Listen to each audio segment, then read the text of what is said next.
नमस्कार दोस्तों, यूपीपीसीएस कर्तव्य पथ के चैनल पर आपका स्वागत है। मेरा नाम है देवानंद पेंगोरिया और यहाँ पर मैंने घटनासार की सीरीज़ बाइलिंगुअल फॉर्मेट में स्टार्ट की थी और उसके टोटल 7 पार्ट आ चुके हैं। 7वें पार्ट में मैंने नेशनल करंट अफेयर को डिटेल में डिस्कस किया था, उसका कुछ पार्ट बाकी रह गया था, तो इस पार्ट 8 में नेशनल करंट अफेयर को आज कंप्लीट करेंगे।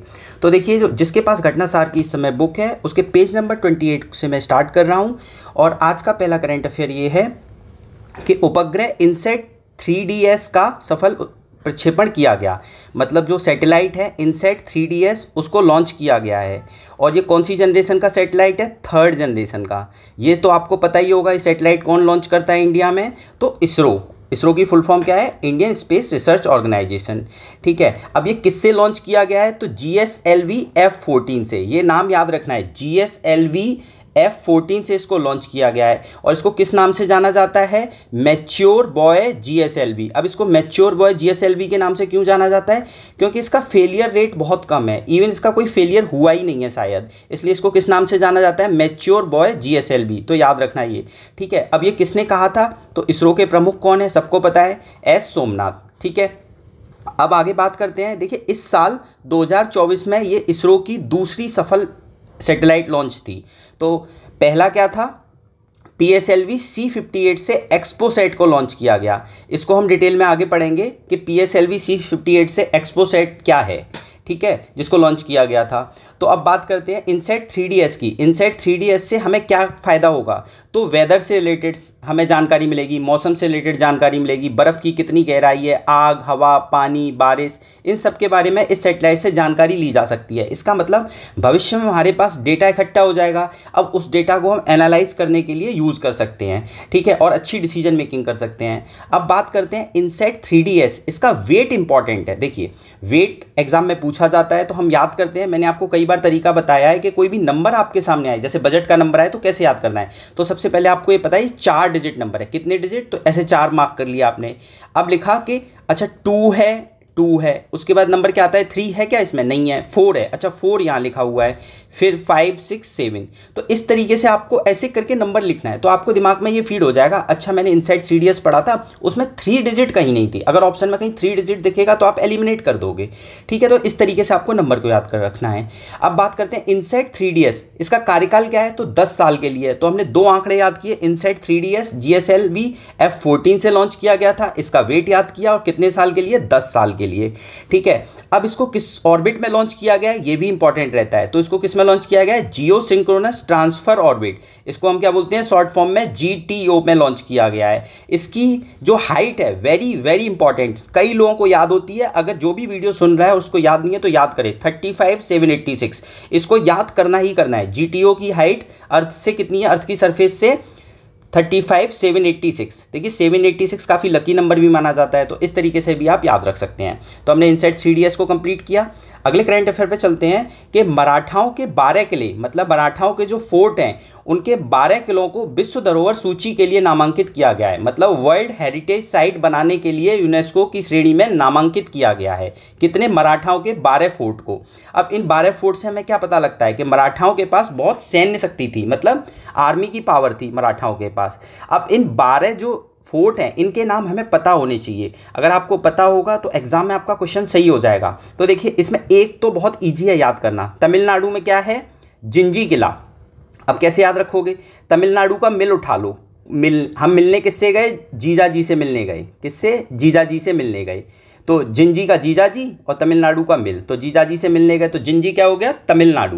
बाकी के जो 11 फोर्ट हैं, 11 के 11 फोर्ट कहाँ पे हैं? महाराष्ट्र में है। शिवनेरी है, लोहागढ़ है, खंडेरी है, रायगढ़ है। तो एक बार इनके नाम आपको पढ़ने हैं और याद करने हैं। अच्छा, महाराष्ट्र में ये है और जिंजी केवल तमिलनाडु में है। ठीक है, कई बार पूछ लेता है, इसलिए आपको एक बार एटलीस्ट पता होना चाहिए। जैसे राजगढ़ है, इंपॉर्टेंट है, शिवनेरी है, तो ये आपको याद रखना है। अब देखिए, मराठाओं के 12 किले मतलब वर्ल्ड हेरिटेज साइट की सूची में नामांकित किए गए हैं। तो अब मराठाओं का जो बेसिक है वो हमें अच्छे से पढ़ना है। जैसे मराठाओं के बेसिक में हमें क्या पढ़ना है? शिवाजी के बारे में पढ़ना है, शिवाजी के जो अष्ट प्रधान हैं उनके बारे में पढ़ना है, और इसमें पेशवाशिप का कॉन्सेप्ट था, फर्स्ट पेशवा कौन था उसके बारे में पढ़ना है। तो हमें मराठाओं के बेसिक को अच्छे से करना है, याद रखना। ठीक है, आगे चलते हैं। अब ये मराठाओं के जो किले थे वो कहाँ पे स्थित हैं? तो सह्याद्री की पहाड़ियाँ हैं। सह्याद्री की पहाड़ियाँ आप कमेंट करके बताइए कहाँ पे लोकेटेड है इंडिया में, ठीक है। कोंकण तट पे हैं, कोंकण तट कहाँ पे है ये भी आपको कमेंट करके बताना है। दक्षिण के प्लेटू, डेक्कन प्लेटू में भी ये लोकेटेड थे ये फोर्ट, ठीक है। पूर्वी घाट में भी हैं। अब इसके साथ ही साथ मैं आपसे एक क्वेश्चन पूछता हूँ, क्या आपने सुना है कोरोमंडल कोस्ट कहाँ पे है और उत्कल कोस्ट कहाँ पे है? चलिए, उत्कल कोस्ट हो सकता है कई लोगों ने नहीं सुना होगा, ये मैं आपको बता दे रहा हूँ। उड़ीसा के कोस्ट को हम क्या बोलते हैं? उत्कल कोस्ट बोलते हैं। कोरोमंडल कोस्ट को आपको कमेंट करके बताना है, कोंकण कोस्ट को कमेंट करके बताना है, और सह्याद्री की पहाड़ियाँ कहाँ पर हैं, ठीक है। आगे चलते हैं। अब देखिए, इस जो 12 किले हैं इनमें से 8 किलों को एएसआई संरक्षण किए हुए हैं, मतलब एएसआई के अंदर 8 किले प्रोटेक्टेड हैं। ये नाम आपको याद रखना है, ठीक है। आगे चलते हैं। तो देखिए क्या लिखा हुआ है कि मंत्रालय के अनुसार इनको कल्चरल संपत्ति की श्रेणी में रखा गया है, मतलब सांस्कृतिक संपत्ति की श्रेणी में रखा गया है। इन 12 फोर्ट की बात हो रही है और ये कहा गया है 12 फोर्ट को कल्चरल हेरिटेज की लिस्ट में रखा जाएगा। तो अगर आपसे पूछा जाए कि इंडिया में टोटल वर्ल्ड हेरिटेज साइट कितनी है, तो टोटल है 42। ये नंबर मैजिक नंबर है, याद रखना है 42, ठीक है, नहीं भूलोगे। अब देखिए 42 को कैसे डिवाइड किया गया है, तो 34 साइट क्या है? 34 साइट है कल्चरल। अगर ये 12 भी जुड़ जाएंगी तो 12 को एक कंसीडर किया जाएगा, टोटल 12 को अलग से 12 नहीं, तो 12 को एक, तो 43 हो जाएंगी, ये याद रखना। अभी नामांकित है, जब जुड़ जाएंगी तो 43 हो जाएंगी, क्लियर। अब 42 में से 34 क्या है? कल्चरल है, 7 क्या है? नेचुरल है, 1 क्या है? मिश्रित है। मिश्रित का मतलब ये है मिक्स, मतलब उसमें कल्चरल और नेचुरल दोनों के लक्षण हैं, दोनों के ब्लेंड है, दोनों का एलिमेंट है। तो आपको ये बताना है ये जो एक है मिश्रित साइट है, ब्लेंड साइट है, उसका नाम क्या है, ठीक है। आगे चलते हैं। देखिए एक पॉइंट यहाँ मिस हो गया कि जो मराठा थे, मराठाओं के टाइम पे एक कॉन्सेप्ट था पेशवाशिप का। मैंने आपको कहा था कि आपको फर्स्ट पेशवा पता होना चाहिए, तो यहाँ पे चलो मैं ही बता देता हूँ। फर्स्ट पेशवा कौन थे? बालाजी विश्वनाथ। बालाजी विश्वनाथ। इनको किस नाम से और जाना जाता था? ये एग्जाम में कई बार पूछा गया है कि सेना करते, SENAKARTE, सेना करते के नाम से बालाजी विश्वनाथ को जाना जाता था और ये फर्स्ट पेशवा थे। अब पेशवा कौन हुआ करते थे? तो पेशवा मराठाओं के टाइम पे एक प्राइम मिनिस्टर की पोस्ट हुआ करती थी, बट धीरे धीरे ये पोस्ट इतनी इन्फ्लुएंशियल हो गई कि मराठाओं के साम्राज्य को डोमिनेट करने लगी, ठीक है। तो आपको कमेंट करके अब ये बताना है कि ये पेशवा की जो पोस्ट थी ये हेरिडिटरी कब से हुई थी, मतलब आनुवांशिक कब से हुई थी, क्लियर। अब एक और क्वेश्चन आपसे पूछता हूँ, अष्टप्रधान, क्वेश्चन नहीं पूछ रहा हूँ, ये आपको बता रहा हूँ बस, मराठाओं के अष्टप्रधान आपको याद करने हैं हर कीमत पे। और शिवाजी का कोरोनेशन कब हुआ था ये भी आपको याद रखना है, शिवाजी का कोरोनेशन कब हुआ था, ठीक है। अगले करंट अफेयर पे चलते हैं। फारसी भाषा को नई शास्त्रीय भाषा का दर्जा दिया गया। तो शास्त्रीय भाषा को क्या बोलते हैं इंग्लिश में? Classical language. क्लासिकल लैंग्वेज का दर्जा किसको दिया जाएगा? फारसी भाषा को। पढ़ते हैं इसके अंदर क्या लिखा हुआ है। तो देखिए न्यू एजुकेशन पॉलिसी 2020, सबसे पहले ये याद रखना है 2020। तो न्यू एजुकेशन पॉलिसी कब आई थी? 2020 में। इसमें यह कहा गया है कि 9 क्लासिकल लैंग्वेज को इंक्लूड करेंगे, मतलब न्यू एजुकेशन पॉलिसी 2020 में 9 क्लासिकल लैंग्वेज को इंक्लूड करेंगे, उसमें एक हमारी फारसी भाषा भी होगी, ठीक है। तो न्यू एजुकेशन पॉलिसी का ईयर तो नहीं भूलोगे, 2020, ठीक है। आगे चलते हैं। अब फारसी भाषा के बारे में बात की गई है। फारसी भाषा क्या है? इंडो यूरोपियन भाषा है। क्या है? Indo European. सिंपल क्वेश्चन आ जाए, फारसी भाषा कौन सी भाषा है? Indo European. अब इंडो यूरोपियन भाषा कहाँ पे बोली जाती, सॉरी फारसी भाषा कहाँ पे बोली जाती है? तो ईरान में बोली जाती है, ठीक है। आगे चलते हैं। यहाँ पे लिखा हुआ है क्लासिकल लैंग्वेज के बारे में। तो क्लासिकल लैंग्वेज किसको बोला जाता है? तो क्लासिकल लैंग्वेज बेसिकली ऐसी भाषाओं को बोला जाता है जो 1500 से 2000 वर्ष पुरानी हो और जिनका यूज साहित्यिक ग्रंथों, मतलब जो लिटरेचर होते हैं उनमें यूज हुआ हो, ऐसी भाषाओं को हम क्लासिकल लैंग्वेज या शास्त्रीय भाषा बोलते हैं। आगे चलते हैं। क्या लिखा हुआ है कि संविधान की अनुसूची 8 में 6 भाषाओं को शास्त्रीय भाषा का दर्जा दिया गया है। इसका मतलब हमारा जो कॉन्स्टिट्यूशन है उसमें कितने 8th शेड्यूल में लैंग्वेज के बारे में बात की गई है। कितने? 8th शेड्यूल में लैंग्वेज के बारे में। तो थोड़ा डिटेल में कर लेते हैं, ये इंपॉर्टेंट पॉइंट है, यहाँ से बेसिक क्वेश्चन आ जाता है। देखिए हमारे संविधान में टोटल कितने शेड्यूल हैं? 12 शेड्यूल हैं। अब 12 शेड्यूल्स में से 8th शेड्यूल में किसके बारे में बात की गई है? लैंग्वेज के बारे में बात की गई है। तो देखिए अब जो लैंग्वेज टोटल, जब 8th शेड्यूल आया था तो टोटल 14 लैंग्वेज थी उसमें। कितनी थी? 14। अब बढ़ के फिर कितनी हो गई हैं इस समय? 22, अब 22 कैसे हुई होंगी आप सोच के खुद देखिए, कुछ ना कुछ अमेंडमेंट हुए होंगे, तो इसके अमेंडमेंट इंपॉर्टेंट है, याद रखना। 14 से 22 में 3 अमेंडमेंट हुए थे, मतलब 14 लैंग्वेज से 22 लैंग्वेज तक पहुंचने में 3 अमेंडमेंट हुए थे। तो देखिए यहाँ पे मैंने सर्किल में लिखा है, एक अमेंडमेंट हुआ था 21वां, एक हुआ था 71वां और एक हुआ था 92वां, तो 3 अमेंडमेंट हुए थे। तो 21 + 71 अगर हम जोड़ते हैं तो 92 बनता है। तो हमें ऐसे अमेंडमेंट याद हो गए कि लैंग्वेज से रिलेटेड 3 अमेंडमेंट हुए थे, 21, 71 और 92, और 21 और 71 को जोड़ते हैं तो 92 आता है। क्लियर यहाँ तक? अब देखिए इनके ईयर भी याद रखने हैं। 21st अमेंडमेंट कब हुआ था?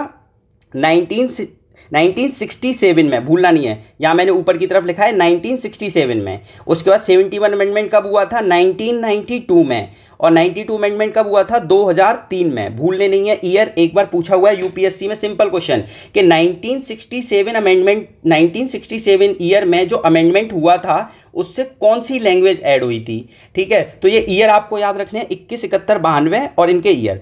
अब क्या और आगे क्या याद रखना है कि 21वां जो अमेंडमेंट हुआ था उससे एक लैंग्वेज ऐड हुई थी। कौन सी एक लैंग्वेज? उसका नाम था सिंधी। उसका नाम था क्या? सिंधी। ठीक है, फिर 71वें अमेंडमेंट से 3 लैंग्वेज ऐड हुई थी। उन तीनों लैंग्वेज के नाम ये लिखे हुए हैं, कोंकणी, मणिपुरी, नेपाली। कोंकणी, मणिपुरी, नेपाली, याद रखना, भूलना नहीं है। यहाँ पे एम क्या है? मणिपुरी।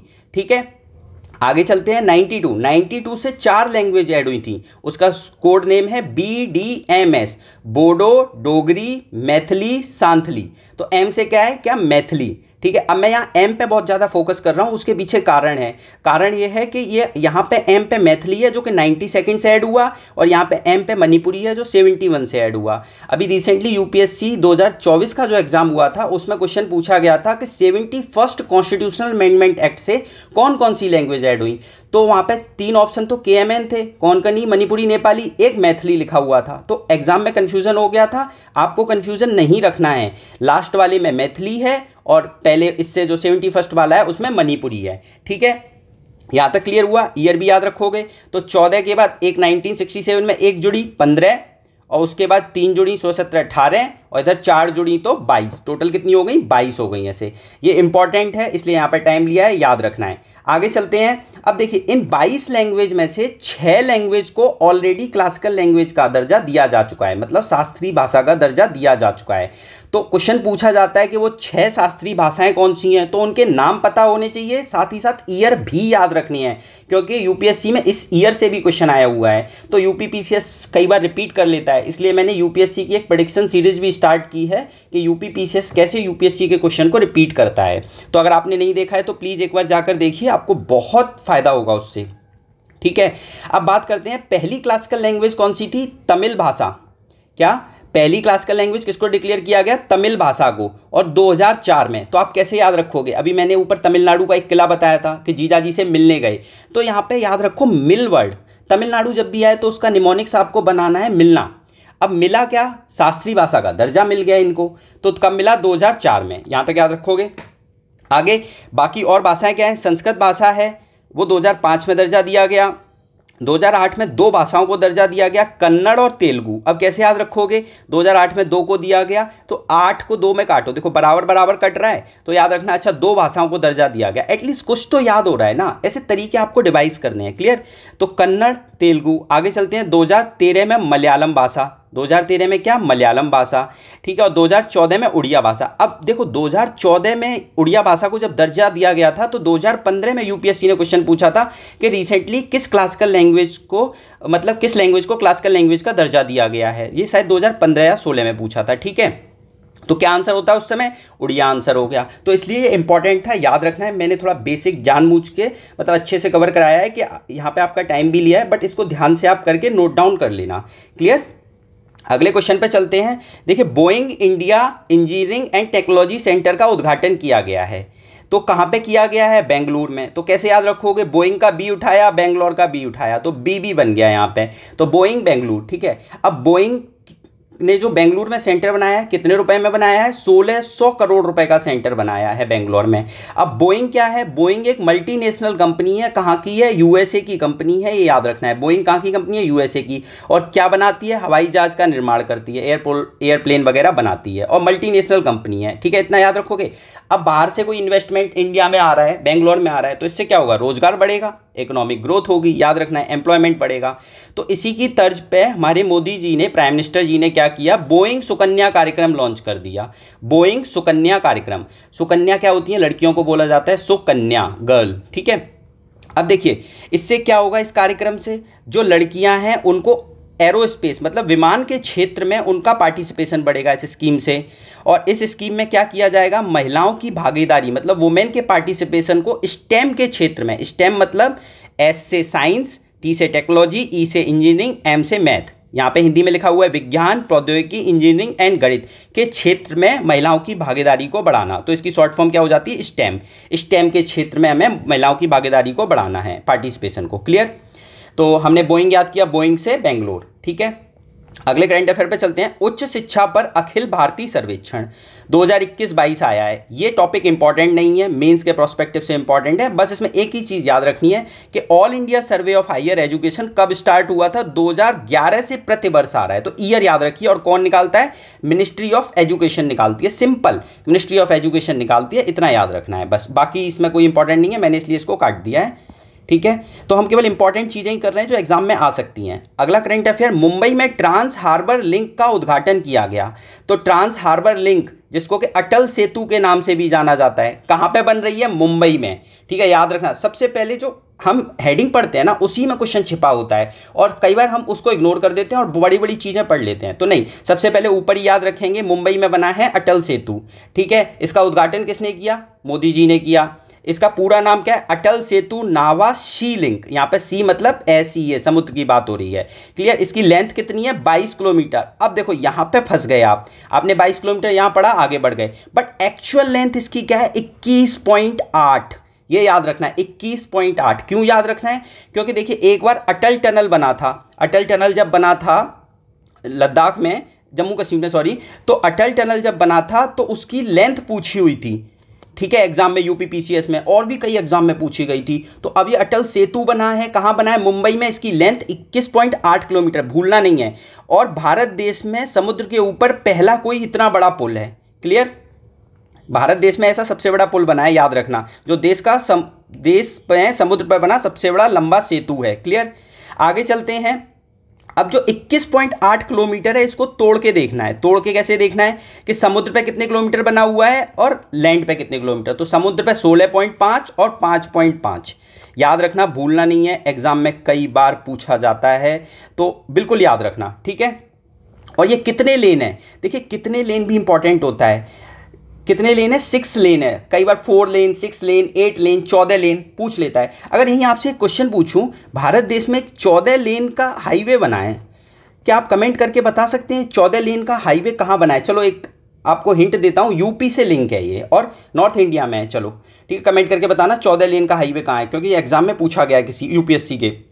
तो देखिए यूपीएससी के एग्जाम में जो कुछ पूछा जाता है बाकी के स्टेट पीसीएस उनको फॉलो करते हैं। तो हमें कोशिश करनी है कि अगर कोई किसी एग्जाम में यूपीएससी ने अपने और भी एग्जाम है उनमें पूछता है तो उनको हमें देख लेना है कि क्या क्या पूछा जा रहा है, ठीक है। अगला करें, आगे करते हैं। ये पुल कहाँ से कहाँ तक जा रहा है? तो दक्षिण मुंबई के सेवरी से नावा शेवा। तो अगर पूछा जाए अटल सेतु कहाँ से कहाँ तक है, सेवरी से नावा शेवा, याद रखना, भूलना नहीं है, एग्जाम में ये भी लाइन आ जाती है कि कहाँ से कहाँ तक है, शेवरी से नावा शेवा। 21.8 किलोमीटर है, सबसे लंबा पुल है, अटल सेतु के नाम से जानते हैं, मुंबई में बन रहा है। और कितने रुपए की लागत है, कितने रुपए का? 18,000 करोड़ रुपए का खर्च आया है इसमें। कितना? 18,000 करोड़ का। किसकी मदद से बन रहा है? जापान इंटरनेशनल कोऑपरेशन एजेंसी की मदद से। और ये कितना पैसा दे रही है? 80% पैसा ये जापान की कंपनी दे रही है, बाकी 20% कहाँ से आ रहा है? तो सेंटर और स्टेट आपस में शेयर कर ले रहे हैं, ठीक है। तो 80 और 20 का रेशियो है, ऐसे याद रखना है। 18,000 करोड़ का खर्चा है, सेवरी से नावा शेवा है, 21.8 किलोमीटर का है, मुंबई में है, अटल सेतु के नाम से जाना जाता है। यहाँ पे बस आप एक ही चीज़ भूल सकते हो, शेवरी से नावा शेवा, ये याद रखना, ठीक है। आगे चलते हैं अगले करंट। हाँ, इसमें देखो दो चीज़ें याद रखनी है कि ये इंफ्रास्ट्रक्चर कैसा होना चाहिए। जब भी कोई इंफ्रास्ट्रक्चर बने वो अर्थक्वेक प्रूफ होना चाहिए, मतलब अर्थक्वेक आए तो गिर ना जाए एकदम से। तो 6.5 रिएक्टर का भूकंप ये झेल सकता है ये पुल। अब मैं आपसे पूछता हूँ, अर्थक्वेक को नापने के लिए 2 स्केल का यूज किया जाता है, एक मर्केली स्केल एक रिश्टर स्केल। तो आपको ये बताना है इन दोनों स्केल में क्या डिफरेंस है, मर्केली और रिश्टर। ठीक है, मैं आपसे इतने क्वेश्चन इसलिए पूछता हूँ जिससे आप भी खुद से कुछ चीज़ें सर्च करें, जिससे याद हो। जब आप कमेंट करते हैं तो अच्छा लगता है, और कोशिश करिए कोई एक आंसर दे दे तो बाकी के आंसर नहीं देते, सब लोग कमेंट करके आंसर दिया करिए, जिससे आपकी नॉलेज इंप्रूव होगी। ठीक है, आगे चलते हैं। इसमें एक नॉइज़ बैरियर भी लगा है। नॉइज़ बैरियर का मतलब कि नॉइज़ कैंसिलेशन, बहुत कम नॉइज़ प्रोड्यूस होगी उसके आसपास के एरिया में, क्योंकि यहाँ पे नॉइज़ बैरियर लगे हुए हैं। अच्छा देखो, ये क्वेश्चन भी एक बार पूछा गया है कि इसके बनने से पहले एक भारत देश में और सबसे लंबा पुल था, उसका नाम क्या था? कि भूपेन हजारिका पुल, भूपेन हजारिका, ये ब्रह्मपुत्र नदी पर बना था। तो ये क्वेश्चन भी जब बना था तब एग्जाम में पूछा गया था। तो इसलिए अटल सेतु के बारे में सारे फैक्ट याद रखने हैं। एक बार रिपीट कर रहा हूँ, 21.8 18,000 करोड़, और क्या है कि शेवरी से नावा शेवा तक बनाया, और 6 लेन का है, ये भी याद रखिए। ठीक है, अगले करंट अफेयर पर चलते हैं। स्वच्छ सर्वेक्षण रिपोर्ट 2023 आई है, और इसमें यह कहा गया है कि 1 लाख से अधिक, सबसे पहले ये डाटा याद रखो, 1 लाख से अधिक की बात कर रहा हूं, जहां जिस सिटी में 1 लाख से ज़्यादा की पॉपुलेशन है उसमें इंदौर और सूरत को फर्स्ट रैंक दी गई है। इंदौर और सूरत को फर्स्ट रैंक दी गई है एक साथ। इसका मतलब सेकंड रैंक किसी को नहीं की गई, तो थर्ड रैंक किसकी आई है? नवी मुंबई की। याद रखोगे, भूलना नहीं है, क्योंकि देखिए इस बार इंदौर और सूरत 18th लोकसभा में भी बहुत इंपॉर्टेंट हो गए थे और न्यूज़ में रहे थे। मैंने बहुत अच्छे से 18th लोकसभा की वीडियो बनाई हुई है घटना चक्र से, और बहुत डिटेल में बहुत अच्छे से उसका बेसिक कवर करते हुए बनाया हुआ है। आप एक बार प्लीज़ देख लेना, आपको बहुत फ़ायदा होगा, और उस वीडियो से 1 या 2 क्वेश्चन आएंगे ही आएंगे, क्योंकि 18th लोकसभा बहुत हाई यील्डिंग टॉपिक है। अभी रिसेंटली इलेक्शन हुए हैं, तो यूपीपीसी में पक्का 2 क्वेश्चन तो पूछे जाएंगे उस वीडियो से। ठीक है, तो इंदौर सूरत बहुत न्यूज़ में थे, आप कमेंट करके भी बता सकते हैं क्यों है। अगर आप वीडियो नहीं देखिए तो देख के बताएंगे। ठीक है, आगे चलते हैं। इसी में 1 लाख की श्रेणी में यूपी का कोई सिटी है, तो हाँ, यूपी का सिटी है नोएडा, उसकी रैंक कितनी है? 14। ठीक है, 14 यूपी की में नोएडा की रैंक कितनी हो गई? 14। याद रखोगे, भूलना नहीं है। आगे चलते हैं। शीर्ष 5 सबसे स्वच्छ शहर, मतलब 1 लाख से कम की में सबसे स्वच्छ शहर कौन है? सासवाड़। तो देखिए इसमें केवल एक याद रख लीजिए, कई बार ऐसा क्वेश्चन भी आ जाता है जिसको हम इग्नोर कर देते हैं। तो स्वच्छ सर्वेक्षण में 1 लाख से कम में कौन सबसे साफ शहर है? सासवाड़, महाराष्ट्र। ठीक है, सासवाड़। तो कैसे याद रखोगे? सांस नहीं आ रही है महाराष्ट्र में, इतना साफ कर दिया है। थोड़ा ऐसे बनाओ कि मतलब यहाँ पे तो उल्टा बन गया कि सांस नहीं आ रही है, साफ शहर में तो सांस अच्छे से आएगी, बट वहाँ इतना साफ कर दिया कि सांस नहीं आ रही। ठीक है, कुछ ऐसा बना लीजिए। आगे चलते हैं। कैंटोनमेंट हमें नहीं पढ़नी है, नहीं इंपॉर्टेंट है। सबसे स्वच्छ गंगा शहर, ये पूछा जा सकता है, देखिए क्योंकि यूपी के ही हैं शुरू के 3, वाराणसी, प्रयागराज, बिजनौर। तो ये स्टेटमेंट बना के दे देगा, जो स्वच्छ गंगा शहर हैं उसमें टॉप 3 में तीनों यूपी के हैं, तो हाँ ये स्टेटमेंट सही है। तो वाराणसी, प्रयागराज, बिजनौर, वीपीजे। तो वीपीजे कैसे याद रखोगे? मैंने इसको एक तरीका बनाया, आपको अच्छा लगे तो रख लेना। वीआईपी होते हैं ना, तो हमने क्या किया, वीआईपी का आई खा लिया और आई जे की तरह दिखता है, यहाँ लिख दिया। तो वाराणसी, प्रयागराज, बिजनौर। ठीक है, आगे चलते हैं कि सर्वश्रेष्ठ प्रदर्शन करने वाले शीर्ष राज्य, 10 शीर्ष राज्य पूछे हुए हैं। तो हमें पहला याद रखना है, दूसरा याद रखना है, तीसरा याद रखना है। तो एमएमसी, तो फर्स्ट महाराष्ट्र, दूसरा मध्य प्रदेश, तीसरा छत्तीसगढ़। भूलना नहीं है, एग्जाम में कई बार इस तरीके से क्वेश्चन आ चुका है। 2023 में पूछा गया था, सोशल प्रोग्रेस इंडेक्स में कौन से 3 यूनियन टेरिटरी टॉप किए हैं? तो 3 यूनियन टेरिटरी के नाम लिखे हुए थे, तो इसलिए आपको तीनों स्टेट के नाम याद रखने हैं, महाराष्ट्र, मध्य प्रदेश, छत्तीसगढ़। आपको इतना याद रख लीजिए। अच्छा, यूपी, उत्तराखंड वगैरह, ये बिहार कुछ नहीं है, और इसमें आपके महाराष्ट्र है, मध्य प्रदेश है, छत्तीसगढ़ है। ठीक है, नीचे साउथ वाले स्टेट है, स्पेशली छत्तीसगढ़ और ऐड हो गया तो आप याद रख लोगे। आगे चलते हैं। और वैसे भी ये तीनों आपस में बाउंड्री शेयर करते हैं, जैसे मध्य प्रदेश महाराष्ट्र के साथ शेयर करता है और महाराष्ट्र छत्तीसगढ़ के साथ शेयर करता है, तो ऐसे याद कर सकते हैं। यूपी की रैंक कितनी है? 14। तो हमने यूपी के 2 सिटी याद किए, 2 रैंक याद की, 9 और 14। 14 पे नोएडा याद किया और 9 पे यूपी याद किया, ऐसे याद रखोगे। ठीक है, आगे चलते हैं। सबसे बेकार प्रदर्शन अरुणाचल प्रदेश का रहा, इतना याद रख लेना। ठीक है, अगले करंट अफेयर नहीं, इसी में भी थोड़ा सा बाकी रह गया है कि सबसे स्वच्छ राज्य महाराष्ट्र, ये तो क्लियर हो गया। इसमें देखिए सफाई मित्र सुरक्षा शहर में चंडीगढ़ को दिया गया है, मतलब जो सैनिटेशन वर्कर का काम कहाँ पे अच्छा होता है? चंडीगढ़ में, तो वहाँ पे सफाई मित्र बोला जाता है। तो उसमें टॉप किसने किया? चंडीगढ़ ने टॉप किया। ठीक है, और वाराणसी को स्वच्छ गंगा शहर जो हमने कर ही लिया वीपीजे करके, वाराणसी को स्वच्छ गंगा शहर। इसके अलावा स्टार रेटिंग दी गई कचरा मुक्त शहरों को, कचरा मुक्त शहरों को क्या दिया गया? स्टार रेटिंग दी गई। ठीक है, उसमें टॉप कौन सा किया? नोएडा टॉप किया। भूलना नहीं है। नोएडा टॉप किया और 5 स्टार शहर घोषित किया गया। उधर नोएडा 14वीं नंबर पे आया और यहाँ पे नोएडा 5 स्टार शहर कचरा मुक्त वेस्ट फ्री सिटी में काउंट होता है। क्लियर। और जो ये स्वच्छ भारत मिशन आया था, इसके गीत का विमोचन क्या था, मतलब गीत कौन सा था? नया संकल्प नया प्रकल्प। प्रकल्प का मतलब क्या होता है? प्रोजेक्ट।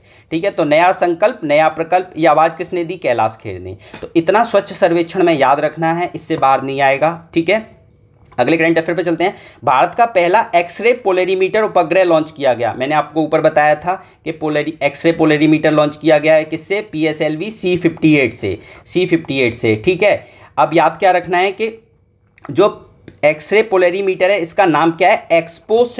एक्सपोसेट। ठीक है, अब इसके क्या फ़ायदा होगा? जो हमारे स्पेस में ब्लैक होल से रिलेटेड कोई भी जानकारी होती है उसकी जानकारी के बारे में पता करना। पोलराइजेशन होता है स्पेस में, एक्सरे निकलती हैं स्पेस में तो उसकी वजह से पोलराइजेशन होता है, तो इसके बारे में पता करना। ठीक है, तो इसकी फुल फॉर्म भी अब आप याद रख लीजिए, एक्सरे पोलरीमीटर सैटेलाइट। ठीक है, और इसे किस में लॉन्च किया गया है? लोअर ऑर्बिट में लॉन्च किया गया है, मतलब 650 किलोमीटर, पृथ्वी की सतह से 650 किलोमीटर की ऊंचाई पर इसको लॉन्च किया गया है। अब देखिए इससे क्या फ़ायदा होगा? जो हमारा ध्रुवीकरण होता है, मतलब पोलराइजेशन होता है, जैसा कि मैंने आपको बताया, उसके बारे में जानकारी मिलेगी। ब्लैक होल के बारे में जानकारी मिलेगी, स्टार के फॉर्मेशन के बारे में जानकारी मिलेगी। अब देखिए इसमें 2 पेलोड हैं, ये इंपॉर्टेंट है। मुझे जहाँ तक याद रहा है यूपी RO में इससे क्वेश्चन आया था, अभी जो रिसेंटली कैंसिल हुआ था, कि एक्सपोसेट में पेलोड कौन से हैं। जहाँ तक मुझे याद है तो क्वेश्चन आया था इससे। ठीक है, तो हम देख लेते हैं। एक तो पॉलिक्स है, एक एक्सपेक्ट है। तो अगर पूछा जाए पॉलिक्स और एक्सपेक्ट किससे रिलेटेड है, तो एक्सपोसेट से रिलेटेड है। किससे लॉन्च किया गया? PSLV C58 से लॉन्च किया गया। और कितने साल के लिए मिशन रहेगा? तो 5 साल के लिए। यहाँ तक याद रखेंगे। ठीक है, अब देखिए इंपॉर्टेंट ये है, क्योंकि ये जो सैटेलाइट लॉन्च किया गया है, सैटेलाइट को हिंदी में बोलते हैं उपग्रह, ये जो सैटेलाइट लॉन्च किया गया है ये भारत देश के लिए एक बहुत बड़ा अचीवमेंट है। क्यों? क्योंकि भारत USA के बाद हमारी आकाश गंगा में ब्लैक होल और न्यूट्रॉन तारों का अध्ययन करने के लिए एक विशेष खगोल विज्ञान वेधशाला वाला दुनिया का दूसरा देश बन गया है। मतलब इससे पहले ऐसी लेबोरेटरी कहाँ पर थी? केवल USA के पास थी। अब इंडिया सेकेंड बन गया है, जो कि मिल्की वे में ब्लैक होल है उसकी स्टडी कर सकता है। अब तो हमने एक लेबोरेटरी एज ए एक्सपोसेट बना दी है स्पेस में। क्लियर। और इससे पहले USA ने ही ऐसा किया था। आगे चलते हैं अगले करंट अफेयर पे, इंपॉर्टेंट है, इसे नोट डाउन कर लेना। वेटलैंड आर्द्रभूमि सिटी प्रमाणन, मतलब वेटलैंड सिटी प्रमाणन योजना स्टार्ट की गई है। इसमें क्या है कि 3 सिटी को यूनेस्को की लिस्ट में भेजा गया है। किसमें? यूनेस्को की लिस्ट में भेजा गया है। तो हमें याद रखना है वेटलैंड सिटी प्रमाणन योजना किसकी है? तो ये ministry of environment, forest and climate change की है। ठीक है, इसमें 3 शहरों को शामिल किया गया है, मध्य प्रदेश, इंदौर और भोपाल। यूनेस्को इसमें, सॉरी गलत निकल गया है मेरे से, यूनेस्को इससे रिलेटेड नहीं है, इसको हटा देना। बस वेटलैंड सिटी प्रमाणन योजना किसकी है? Ministry of environment, forest and climate change की है, जिसमें 3 शहरों के नाम प्रस्तुत किए गए हैं, इंदौर, भोपाल और उदयपुर। ठीक है, यूनेस्को इसको काट देना, गलत निकल गया है। ठीक है, आगे चलते हैं। एक और स्कीम है अमृत धरोहर पहल। अमृत धरोहर पहल किससे रिलेटेड है? जो रामसार साइट होती हैं, जो आर्द्र भूमि होती हैं, वेटलैंड्स होते हैं, उनको प्रोटेक्ट करने के लिए ministry of environment, forest and climate change ने ये पहल चलाई है, क्लाइमेट चेंज ने, अमृत धरोहर पहल। तो अगर पूछा जाए क्वेश्चन में अमृत धरोहर स्कीम किससे रिलेटेड है, तो रामसार साइट को प्रोटेक्ट करने के लिए या वेटलैंड को प्रोटेक्ट करने के लिए है। ठीक है, अब देखिए हमने आगे क्या पढ़ा? वेटलैंड सिटी प्रमाणन योजना। अब इसकी शुरुआत कब हुई थी? तो रामसार कन्वेंशन जो 1971 में हुआ था ईरान के शहर रामसार में, उसकी 12वीं मीटिंग हुई थी। कौन सी भी? 12वीं मीटिंग। तब ये स्कीम आई थी वेटलैंड सिटी प्रमाणन योजना। और उन सिटी को इसके अंदर रखा जाता है, उन अर्बन सिटी को स्पेशली इन स्कीम के अंदर रखा जाता है जिन्होंने अपने यहाँ वेटलैंड को प्रोटेक्ट करने के लिए एक्स्ट्रा ऑर्डिनरी, असाधारण कदम उठाए हैं। ठीक है, तो अगर पूछा जाए वेटलैंड सिटी प्रमाणन योजना की शुरुआत कहाँ से हुई, तो रामसार कन्वेंशन COP12 से हुई थी, COP12 से हुई थी। क्लियर। अब ये वॉलंटरी रिकॉग्निशन स्कीम है, मतलब स्वैच्छिक मान्यता प्रणाली है, इसमें किसी को फोर्स नहीं किया जाता, अपने आप से नामांकन भेजा जा सकता है। क्लियर। अब देखिए यहाँ पे इंदौर की बात की गई है, यहाँ भोपाल की और उदयपुर की। इंपॉर्टेंट है, एक बार डिटेल में बात करेंगे इसके बारे में। इंदौर शहर की अगर मैं बात करूँ तो इंदौर में कौन सी डायनेस्टी रूल करती थी? होलकर डायनेस्टी, होलकर राजवंश। और इन्होंने कौन सी झील बनाई थी? सीरपुर झील बनाई थी। तो पूछा जाए सीरपुर झील कहाँ पर है? इंदौर में है, मतलब मध्य प्रदेश में है। ठीक है, अगला भोपाल, भोपाल में कौन सी है, भोज वेटलैंड है। अगर पूछा जाए भोज वेटलैंड कहाँ पे है तो भोपाल में है, ठीक है। यहीं मैं आपसे पूछूं भुज कहाँ पे है, भुज कहाँ है, गुजरात में। भुज में क्या बनाया है, स्मृति वन। आपको अगर याद हो तो मैंने पिछली घटनासार की सीरीज में कराया था, स्मृति वन को रिकॉग्नाइज किया गया है, ठीक है ना। यहाँ पे एक म्यूजियम बना था, उसको रिकॉग्नाइज किया गया है। यहीं पे मैंने आपको एक कॉन्सेप्ट ऑफ कराया था, मियावाकी मेथड। अगर आपने वो वीडियो नहीं देखी है तो प्लीज़ उसे जाकर देखिए, बहुत फ़ायदेमंद है। कि मियावाकी मेथड क्या था, अर्बन फॉरेस्ट्री को डेवलप करना, अर्बन एरिया में फॉरेस्ट को डेवलप करना, ठीक है। ये जापानीज टेक्नोलॉजी है। चलिए अपने करंट अफेयर पे आते हैं। उदयपुर, उदयपुर में कौन सी आर्द्रभूमि है तो पिछोला, फतेह सागर, रंग सागर, स्वरूप सागर और दूध तलाई। याद रखना उदयपुर में ये दूध तलाई मुझे इंपॉर्टेंट लगता है। अगर पूछा जाए दूध तलाई वेटलैंड कहाँ पे है तो उदयपुर में है। बाकी स्वरूप सागर, रंग सागर, फतेह सागर, पिछोला आपको याद रखने हैं। क्लियर। तो इंदौर का सीरपुर, भोपाल का भोज आर्द्रभूमि और उदयपुर का दूध तलाई। क्लियर। अब आर्द्रभूमि क्या होती है कि ऐसा भूभाग, ऐसा लैंड जो मतलब पानी से भरा रहता है, उसी को हम क्या बोलते हैं, आर्द्रभूमि बोलते हैं। क्लियर। आगे चलते हैं। पार्वती काली सिंध चंबल लिंक परियोजना के लिए त्रिपक्षीय समझौता। तो देखिए त्रिपक्षीय समझौता का मतलब कोई 3 लोग शामिल हुए होंगे। तो पहले कौन है, मध्य प्रदेश है, दूसरा राजस्थान है, तीसरा कौन है तो तीसरा सेंटर है हमारा, ठीक है ना, केंद्र सरकार है। और ये कितने करोड़ का समझौता है, 75,000 करोड़ का समझौता है। इसमें इतना याद रखना है। अब देखिए यहाँ पे इंपॉर्टेंट चीज़ निकलते आती है कि मध्य प्रदेश के मुख्यमंत्री कौन है, मोहन यादव। राजस्थान के मुख्यमंत्री कौन है, भजन लाल शर्मा। इस समय मुख्यमंत्री के नाम अच्छे से याद कर लेना, बहुत स्टेट के चेंज हुए हैं और पेपर में पूछा जा सकता है, 100% चांस है। तो यही मैं आपसे पूछता हूँ कि ये जो मोहन यादव हैं, मोहन नाम से एक और चीफ मिनिस्टर हैं उड़ीसा के, उनका पूरा नाम बताइए। तो कंफ्यूज नहीं होना, मोहन मांझी नाम है उनका और यहाँ पे मोहन यादव नाम है, ठीक है। आगे चलते हैं। अब देखिए जब कोई परियोजना आती है तो उससे क्या होगा, पानी की फैसिलिटी अच्छी हो जाएगी, इरिगेशन आप कर सकते हैं अच्छे से। अब इसमें पैसा कहाँ से आ रहा है ये इंपॉर्टेंट है। 90% केंद्र सरकार दे रही है, 10% स्टेट गवर्नमेंट को देना पड़ेगा। क्लियर। तो ये हमारा कंप्लीट होता है। अगले करंट अफेयर पे आते हैं। पेंच टाइगर रिजर्व भारत का डार्क स्काई पार्क डिक्लेयर हुआ है। तो याद रखना पेंच टाइगर रिजर्व कहाँ पे है, 2 स्टेट में है, सबसे पहले महाराष्ट्र और मध्य प्रदेश। तो पहला करंट अफेयर ये क्लियर हो गया कि अगर पूछा जाए पेंच टाइगर रिजर्व कहाँ पे है तो महाराष्ट्र और मध्य प्रदेश दोनों में है, ठीक है। मतलब आधा एरिया मध्य प्रदेश में है, थोड़ा सा एरिया मध्य प्रदेश और महाराष्ट्र दोनों में लोकेटेड है, ठीक है। अब दूसरा करंट अफेयर अगर पूछा जाए भारत का पहला डार्क स्काई पार्क कौन है तो पेंच टाइगर रिजर्व है। तो 2 करंट अफेयर हो गए। क्लियर। अब देखिए डार्क स्काई पार्क क्या होता है, मतलब डार्क स्काई पार्क ऐसी जगह होती हैं जहाँ पे आर्टिफिशियल लाइट नहीं आ पाती, मतलब आर्टिफिशियल लाइट का जो पॉल्यूशन होता है, कृत्रिम लाइट का, वो नहीं आ पाता। इसकी वजह से हम तारों का अच्छे से अध्ययन कर लेते हैं। इसको हम क्या बोलते हैं, एस्ट्रो टूरिज्म भी बोलते हैं। तो पहला डार्क स्काई पार्क किसको घोषित किया गया, पेंच टाइगर रिजर्व को। यहीं पर आपको इंपॉर्टेंट पॉइंट याद रखना है कि अगर पूछा जाए फर्स्ट डार्क स्काई रिजर्व कौन सा है तो आप क्या टिक करोगे, हेनले लद्दाख, हेनले लद्दाख, HANLEY। कहाँ पे तो रिजर्व पूछा जाए हेनले, पार्क पूछा जाए पेंच, तो कैसे याद रखोगे, पी से पेंच, ठीक है। पार्क पेंच रिजर्व हेनले, ठीक है। अब देखिए एक चीज़ ध्यान रखना कि अगर आपको और भी जैसे डार्क स्काई रिजर्व उन एरिया को घोषित किया जाता है, मैंने आपको बताया जहाँ पे आर्टिफिशियल लाइट कम से कम आती है, जिससे पॉल्यूशन नहीं होता। और हम क्या करते हैं, बहुत इजीली खगोल विज्ञान की स्टडी कर सकते हैं, तारों की स्टडी कर सकते हैं। तो हम मतलब एक तरीके से स्टार टूरिज्म को प्रमोट कर सकते हैं। तो ऐसी एक जगह और है भारत में जिसको भी डिक्लेयर नहीं किया गया, उसका नाम है ताल कावेरी। ताल कावेरी कहाँ पर है और यहाँ से कौन सी रिवर निकलती है ये आपको कमेंट करके बताना है, ठीक है।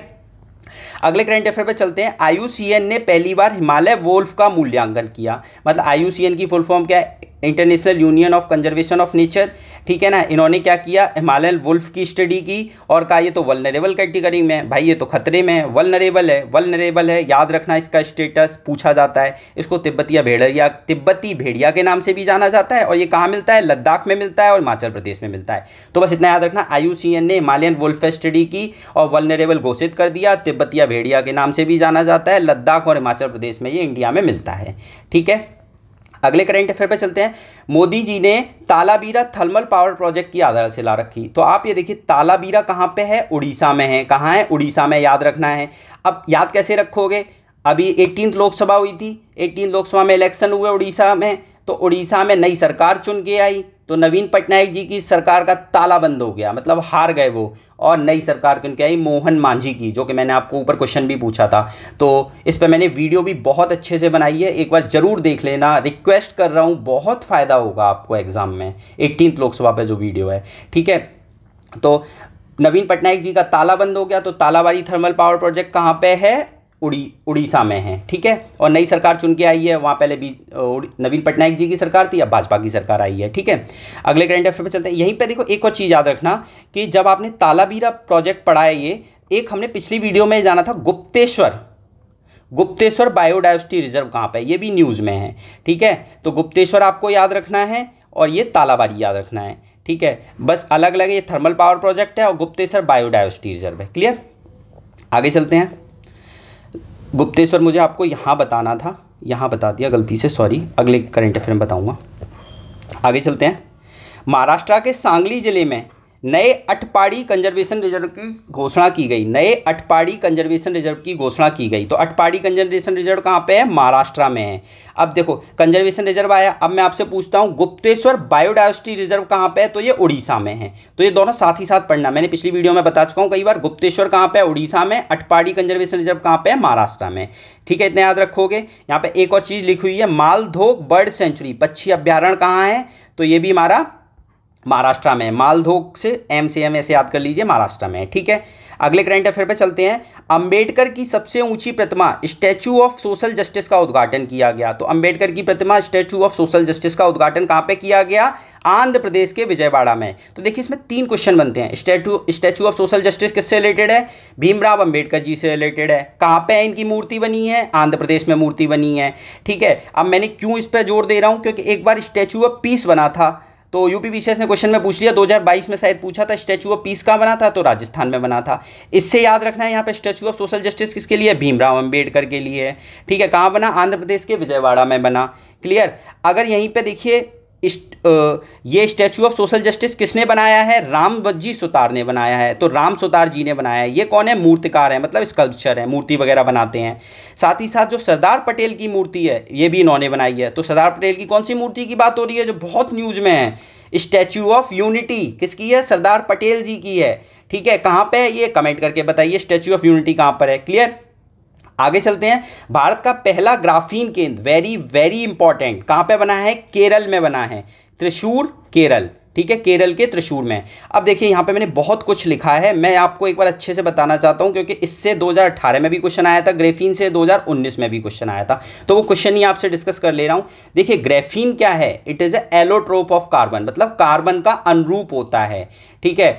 तो अगर ऑप्शन में दे दे it is alloy of carbon तो वो गलत हो जाएगा। एलोट्रोप ऑफ कार्बन, कार्बन का अनुरूप होता है, और ये नैनो स्ट्रक्चर ऑफ कार्बन होता है। तो दोनों पॉइंट याद रखने। ग्रेफीन क्या है? एलोट्रोप ऑफ कार्बन और नैनो स्ट्रक्चर ऑफ कार्बन, ठीक है। ये 2018 में क्वेश्चन पूछा था कि ग्रेफीन क्या है? Nano structure of carbon, clear. अब 2019 में क्या क्वेश्चन पूछा था? ये केवलार वर्ड लिखा हुआ था, फुलरीन लिखा हुआ था, ग्रेफीन लिखा हुआ था, ब्लैक गोल्ड, और कहा था ये चारों जो हैं, जो पदार्थ हैं, ये सिंथेटिक हैं, मतलब लैब में बनाए गए हैं। तो पहले कौन सा बना, बाद में कौन सा बना, अरेंज करना था। बहुत टफ क्वेश्चन आया था 2019 में। तो देखिए केवलर क्या है? जो बुलेट प्रूफ जैकेट बनती हैं वो केवलर पॉलीमर की बनती हैं। तो सबसे पहले लैब में इसको बनाया गया था। उसके बाद फुलरीन का नंबर आता है, ये भी कार्बन की एलोट्रॉप है, ठीक है। ग्रेफीन भी कार्बन की एलोट्रॉप है, ये 3rd नंबर पर लैब में बनी थी। फिर ब्लैक गोल्ड। अब ब्लैक गोल्ड आप लोग जानते हो पेट्रोलियम की बात कर रहा हूँ मैं, तो clear. Kevlar, fullerene, graphene, black gold, ये सीक्वेंस भी याद रखना है। और ग्रेफीन एलोट्रोप है, नैनो स्ट्रक्चर है, क्लियर। आगे चलते हैं। ग्रेफीन कार्बन का अपरूप है, अनुरूप नहीं अपरूप है, ठीक है। और ये विद्युत का अच्छा चालक होता है, गुड कंडक्टर ऑफ इलेक्ट्रिसिटी, ये भी याद रखना है, क्लियर। और कहाँ पे बन रही है ग्रेफीन का सेंटर ऑफ एक्सीलेंस? केरल के त्रिशूर में। ये त्रिशूर भी याद रखना है, यहाँ कंफ्यूजन हो सकता है कई बार, ऑप्शन में कुछ और लिख देगा, ठीक है। तो आज का लास्ट करेंट अफेयर इंपॉर्टेंट है। जब भी इटली की बात आएगी तो आपके कान खड़े हो जाने चाहिए, क्योंकि इटली बहुत न्यूज़ में है। यूपीएससी ने इस साल 2024 में इससे क्वेश्चन पूछा, और आजकल मेलोडी हैशटैग बहुत चल रहा है। वहाँ की प्राइम मिनिस्टर और हमारे जो मोदी जी हैं, इनके बीच में मतलब बहुत एक अच्छा डिप्लोमेटिक रिलेशन है। तो इसकी वजह से इटली बहुत मतलब अच्छा माना जा रहा है इंडिया के लिए। तो इटली से रिलेटेड करंट अफेयर कई बार पूछा भी जा रहा है। तो सबसे पहले करंट अफेयर पे ही देखते हैं क्या पूछा गया है। मतलब क्या है कि प्रवासन और आवागराही समझौता साइन किया है। इसको इंग्लिश में क्या बोलते हैं? Migration and mobility agreement. तो इंडिया ने किसके साथ साइन किया है? भारत के साथ। और भी कई कंट्री के साथ साइन किया है, बट यहाँ पे इटली का लिखा है, तो इटली के बारे में बात करते हैं। तो इस एग्रीमेंट के साइन करने से क्या होगा कि जो भी हमारे यहाँ स्किल्ड वर्कर हैं, स्टूडेंट हैं, कारो बिजनेसमैन हैं, यूथ हैं उनकी आवाजाही बढ़ेगी, एक्सचेंज होगा, इधर से उधर इजीली जा सकेंगे। ठीक है, जब भी माइग्रेशन एंड मोबिलिटी एग्रीमेंट किसी कंट्री के साथ करते हैं तो इन चीज़ों का बहुत इजीली आना जाना हो जाता है इन लोगों का। क्लियर। अब देखिए मैं ये क्यों कह रहा हूँ इंपॉर्टेंट है, देखिए ये जो लाइन बोल रहा हूँ ना इसको नोट डाउन कर लेना कहीं। देखिए इटली में 8 महीने से कोई बच्चा ही नहीं पैदा हुआ, तो इटली में बर्थ रेट बहुत कम हो गई है। तो यूपीएससी ने क्वेश्चन पूछा था, 5 कंट्री के नाम लिखे हुए थे कि इन किस कंट्री में बर्थ रेट बहुत कम है जो न्यूज़ में है। तो एक तो जापान सबको पता रहता है, साउथ कोरिया सबको पता रहता है, इटली नहीं पता होता। तो आपको ये याद रखना है। ठीक है, एक बार रिपीट कर दे रहा हूँ कि आपको याद क्या रखना है कि इटली में 8 महीने से कोई बच्चा नहीं पैदा हुआ है, और ये न्यूज़ में था। इससे रिलेटेड यूपीएससी 2024 में भी क्वेश्चन पूछा गया कि ऐसे कौन सी कंट्री है जिसमें बर्थ रेट बहुत कम हो गई है। तो इटली उसका एग्जाम्पल है, जापान है और साउथ कोरिया है। ठीक है, तो आज के लिए इतना ही रखते हैं। करंट अफेयर अच्छे से पढ़िए, ध्यान लगा के पढ़िए। और एक चीज़ आपको बताना चाहता हूँ, लूसेंट के लिए मैंने एक पेड सीरीज स्टार्ट की है। अगर आप लोगों का मन है तो टेलीग्राम ग्रुप में आप आ जाइए और उसको ज्वाइन कर लीजिए। वहाँ पे मैंने पोल भी एक कंडक्ट कराया था, तो उसके अकॉर्डिंग मैंने पोल के अकॉर्डिंग फ़ीस भी मतलब कल अनाउंस कर दूंगा उसकी फ़ीस। ठीक है, तो अच्छे से करिए। और इसकी पीडीएफ मैं टेलीग्राम ग्रुप पे डाल दूंगा, और टेलीग्राम ग्रुप में कमेंट में पिन कर दूंगा, तो वहाँ से टेलीग्राम ग्रुप ज्वाइन करके आप वहाँ से पीडीएफ भी डाउनलोड कर लेना। ठीक है, चलिए, थैंक यू सो मच। खूब पढ़िए, मन लगा के पढ़िए।